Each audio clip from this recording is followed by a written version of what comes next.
প্রিয় অষ্টম শ্রেণীর শিক্ষার্থীরা, শুভেচ্ছা নিও। আজকে আমি তোমাদের 2025 সালের বিজ্ঞান বিষয়ের নতুন বই থেকে দ্বিতীয় অধ্যায় উদ্ভিদের বৃদ্ধি ও বংশগতি এর অনুশীলনীর 2 নং সৃজনশীল প্রশ্নের সমাধান করে দেব। প্রথমে তোমাদের বলবো, যারা আমার চ্যানেলটি সাবস্ক্রাইব করো না তারা আমার চ্যানেলটি সাবস্ক্রাইব করবে এবং আমার সাথে থাকবে। তাহলে চলো আমরা ক্লাস শুরু করি। সৃজনশীল প্রশ্ন 2। এখানে দুটি চিত্র দেওয়া আছে, একটি পি এবং একটি কিউ। প্রশ্ন ক, মানুষের প্রতিটি দেহকোষে কয়টি ক্রোমোজোম রয়েছে? খ, জিন বলতে কি বোঝায়? গ, পি কোষে বিভাজনটি ব্যাখ্যা করো। এবং ঘ, উন্নত প্রাণীতে পি ও কিউ কোষ বিভাজন দুইটির তুলনামূলক বিশ্লেষণ করো। তো চলো এখন আমরা এই 4টি প্রশ্নের সমাধান দেখে নিই। প্রথম প্রশ্ন ছিল, মানুষের প্রতিটি দেহকোষে কয়টি ক্রোমোজোম রয়েছে? এর উত্তর হবে, দেহকোষ হলো এমন একটি জৈবিক কোষ যা কোনো জীবের দেহ গঠন করে। মানুষের প্রতিটি দেহকোষে 46টি অর্থাৎ 23 জোড়া ক্রোমোজোম রয়েছে।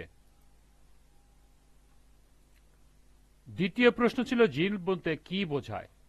জিন শব্দের অর্থ বংশাণু। জিন হলো বংশানুক্রমিক বৈশিষ্ট্য সঞ্চার করে এমন ক্রোমোজোম। ডিএনএর 2 সূত্রের নির্দিষ্ট যে অংশে একটি পলিপেপটাইড উপাদানের সংকেত বহন করে সে অংশটিকে বলা হয় জিন।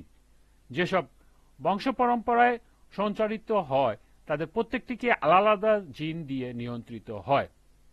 জীবের এক একটি বৈশিষ্ট্যের জন্য একাধিক জিন কাজ করে, আবার কোনো কোনো ক্ষেত্রে একটি মাত্র জিন বেশ কয়েকটি বৈশিষ্ট্যকে নিয়ন্ত্রণ করে। মানুষের চোখের রং, চুলের প্রকৃতি, চামড়ার রং ইত্যাদি সবই জিন কর্তৃক নিয়ন্ত্রিত হয়। এর পরের প্রশ্ন ছিল, পি কোন কোষ বিভাজনটি ব্যাখ্যা করো? এর উত্তর হবে, উদ্দীপকের পি কোষ বিভাজনটি মিওসিস কোষ বিভাজন। মিওসিস কোষ বিভাজনের সময় একটি জনন মাতৃকোষ পরপর 2 ধাপে বিভাজিত হয়। প্রথম বিভাজনকে মিওসিস 1 এবং দ্বিতীয় বিভাজনকে মিওসিস 2 বলে। মিওসিস 1 পর্যায়কে 4টি মূল ভাগে ভাগ করা হয়। এগুলো হলো প্রোফেজ 1, মেটাফেজ 1, অ্যানাফেজ 1 এবং টেলোফেজ।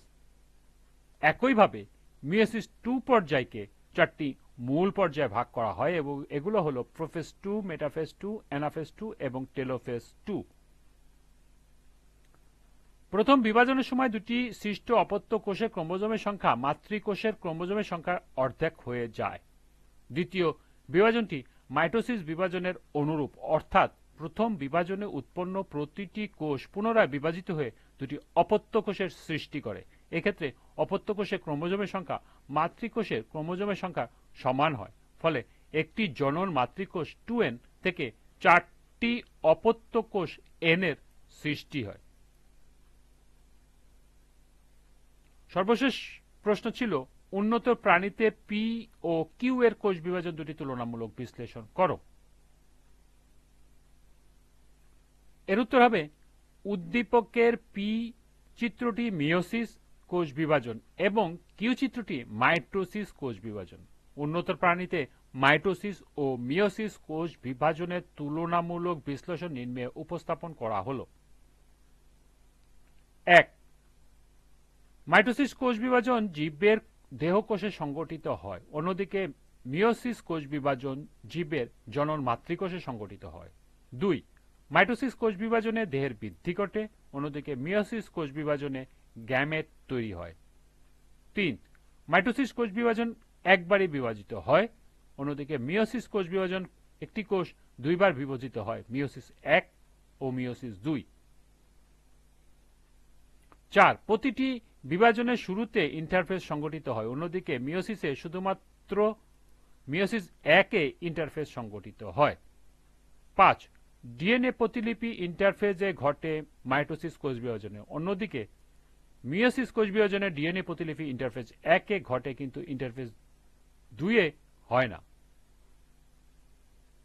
6. মাইটোসিস কোষ বিভাজনে একবার কোষ বিভাজনে একটি ডিএনএ একবার ডিএনএ প্রতিলিপিত হয়। অন্যদিকে মিয়োসিস কোষ বিভাজনে দুইবার কোষ বিভাজিত হলেও ডিএনএ প্রতিলিপিত হয় একবার। 7. প্রোফেজ পর্যায়কাল অল্প, অর্থাৎ মাইটোসিস কোষ বিভাজনের প্রোফেজ সময়কালটা খুবই অল্প, সাধারণত কয়েক ঘন্টা। অন্যদিকে মিয়োসিস কোষ বিভাজনের প্রোফেজ সংগঠিত হতে তুলনামূলক বেশি সময় নেয়, অর্থাৎ সময় বেশি লাগে, এমনকি কয়েকদিন পর্যন্ত সময় লাগতে পারে। সর্বশেষ 8. মাইটোসিস কোষ বিভাজনে কোষ ও ক্রোমোজোম একবার করে বিভাজিত হয়।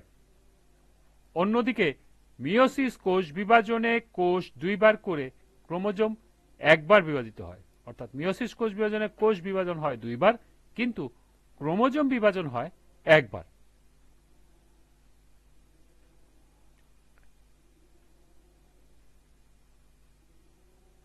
এই ছিল 2 নং সৃজনশীল 4টি প্রশ্নের সমাধান। তোমরা এগুলো এখান থেকে নোট করে নিতে পারো।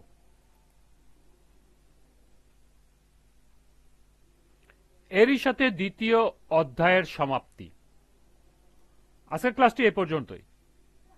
সবাইকে আবারও বলছি, যারা আমার চ্যানেলটি সাবস্ক্রাইব করো না তারা আমার চ্যানেলটি সাবস্ক্রাইব করবে এবং আমার সাথে থাকবে। সবাইকে পরবর্তী ক্লাস দেখার আমন্ত্রণ জানিয়ে আজকের মতো এখানে বিদায় নিচ্ছি। আল্লাহ হাফেজ।